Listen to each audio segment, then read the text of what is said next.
After taking a shower, John and his girlfriend were getting ready to break the bed. When John saw her girlfriend's hot figure, he was instantly excited. In his eyes, she looked like a gorgeous model. But then she took off her underwear and threw it at him, and John was shocked. The underwear looked way too big. Something felt strange, but he didn't say anything. What John didn't know was that he had already been hypnotized. His brain had been tricked. To him, his girlfriend looked slim and stunning, but to everyone else, she was actually chubby. The next day, they went on a date. She ordered an extra-large milk tea, and by the time John looked back, it was already finished. Then they went rowing on the river. Other boats glided smoothly, but theirs shook like crazy. John just laughed, thinking it was all part of the fun. At dinner, she sat down and broke a chair. People stared, but John didn't notice anything strange. He even complained that the restaurant should buy stronger chairs. As time went on, their relationship grew stronger, and so did her size. But John still sees her as an angel. But why is this happening? It all started when John was a young boy, sitting bedside his dying father. His father's last words are advice that will shape John's entire life. Never settle for average, and always find a beautiful woman with a great body. After his father passes, John makes a promise to live up to those expectations. Years later, John is now an adult, but his father's words still echo in his mind. He's obsessed with looks and only pays attention to women he finds physically attractive, but he can't seem to find the right one. Most of his time is spent hanging out with his best friend, Mauricio. One night, the two head to a bar to unwind. Mauricio announces he's breaking up with his gorgeous girlfriend Lindy simply because he doesn't like her long second toe. John is stunned by how picky his friend is, but he's not much better himself. John shares that he's finally going out with his neighbor, Jill. Later, John catches Jill on her way home and asks her to grab a drink, but she turns him down, saying she's not attracted to him.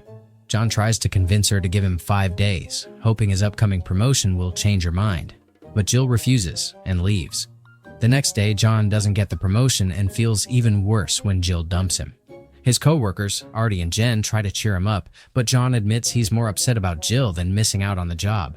Artie points out John's real problem. He only goes after women for their looks. Jen agrees, saying John always chases women who are out of his league. Later, John meets Tony Robbins, the famous motivational speaker, in an elevator.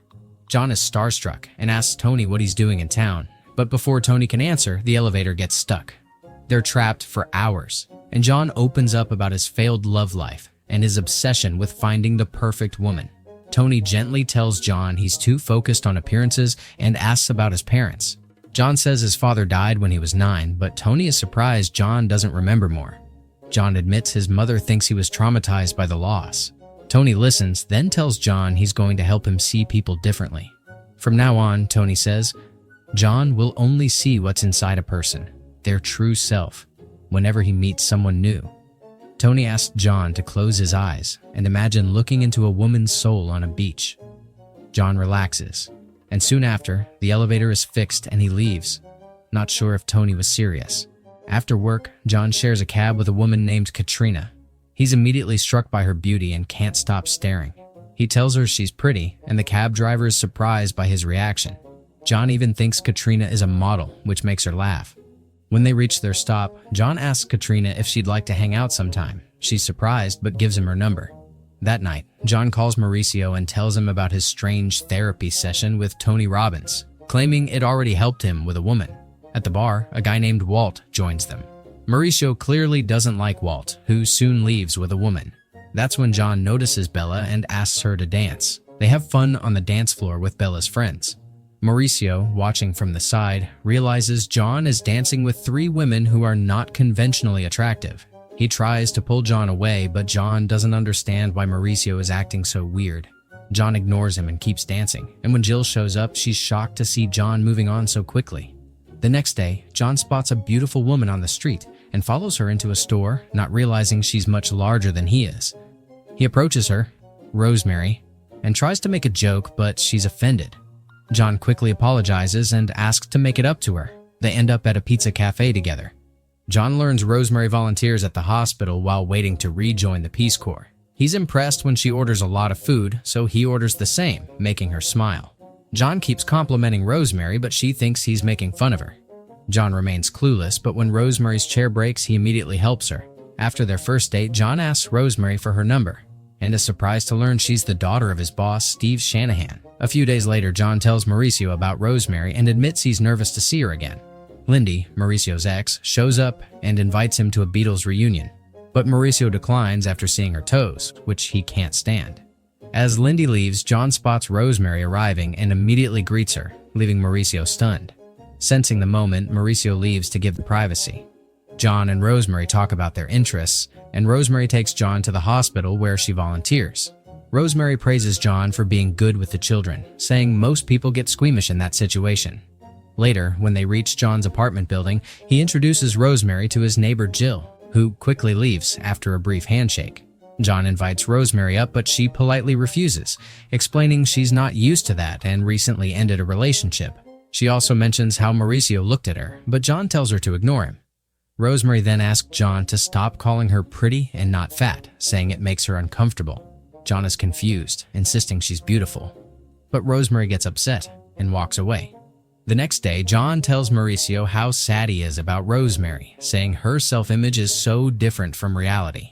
To his surprise, Rosemary shows up and apologizes. But John doesn't care about the past and kisses her. They go on a date to a public pool where Rosemary makes a huge splash when she jumps in, but John is unfazed and enjoys her company. Later, Rosemary introduces John to her parents, Mr. and Mrs. Shanahan.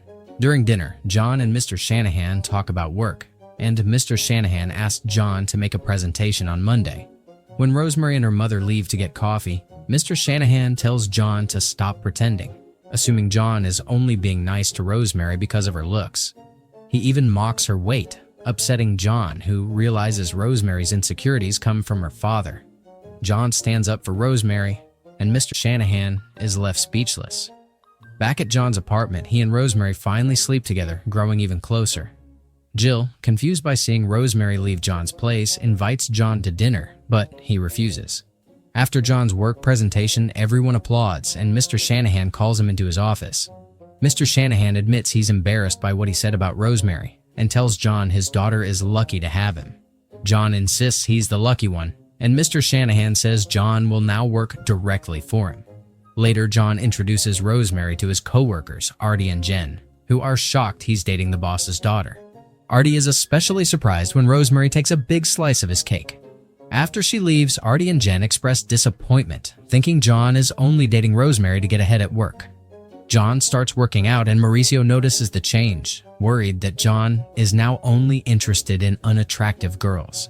John doesn't understand, and Mauricio claims Rosemary has no ankles, upsetting John. John realizes Mauricio is just inventing reasons to dump girls because he's afraid of commitment, remembering how he treated Lindy. Mauricio crosses the line by saying John wouldn't be with Rosemary if her father wasn't his boss. One day, John and Rosemary go on a double date with Walt and his girlfriend, who turns out to be Nurse Peeler. They stop at a gas station for snacks, and John is surprised to see that Nurse Peeler is actually young and beautiful, but because she's so mean, John still sees her as an old, strict lady. John and Rosemary, along with friends, head out to the countryside and have a fun time at an inn. Rosemary is surprised to see Ralph there with his friend Leah Boy, and she introduces John to them as her Peace Corps buddies.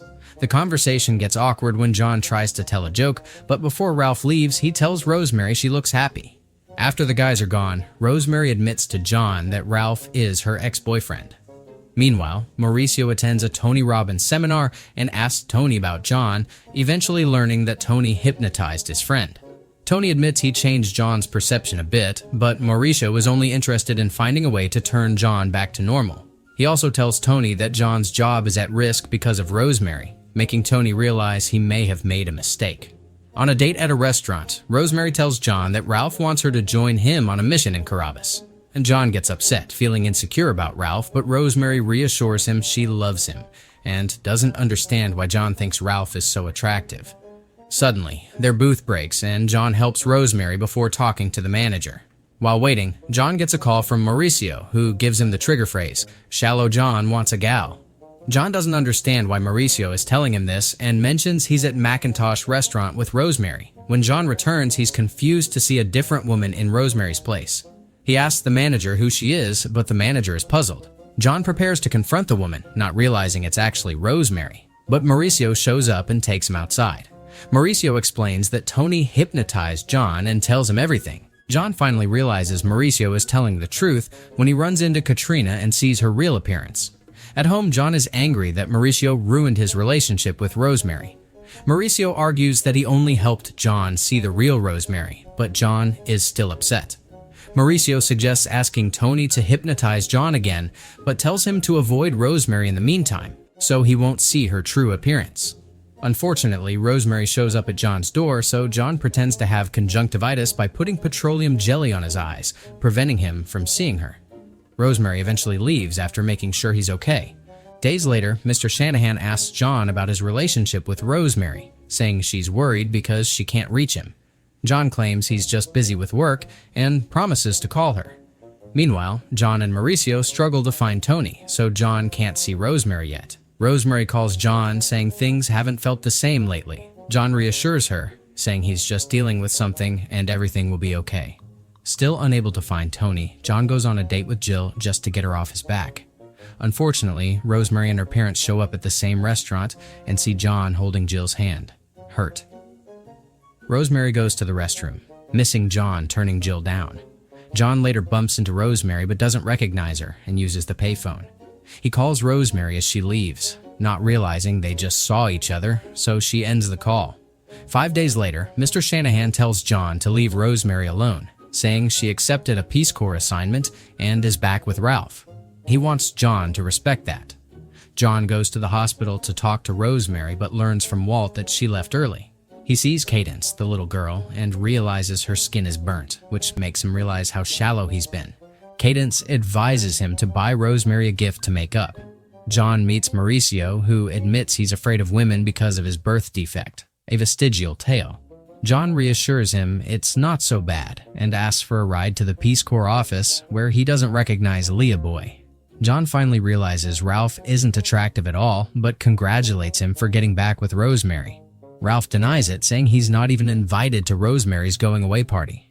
John, wasting no time, heads to Rosemary's house with Ralph, Mauricio, and Lena Boy. He goes inside and kisses a woman he thinks is Rosemary. Mrs. Shanahan wonders why John is kissing their housekeeper. John apologizes to Rosemary in front of everyone, but she gets upset and tries to send him away. John confesses his love and says he wants to spend his life making it up to her. Rosemary says she's leaving for Caribus that night, so John decides to go with her. And though she's emotional, she kisses John. John tries to carry Rosemary, but she's too heavy, so she carries him to the car instead, and they drive away together. Maybe it was the hypnosis, or maybe it was love that truly changed his eyes. Either way, what he sees isn't just her figure, it's her laughter, her warmth, and the way she makes him feel. In a world full of appearances, John fell for what his heart saw and never looked back. I hope you enjoyed this recap. If you did, hit that like button and subscribe if you're new. And as always, stay well, stay safe, and thanks for watching.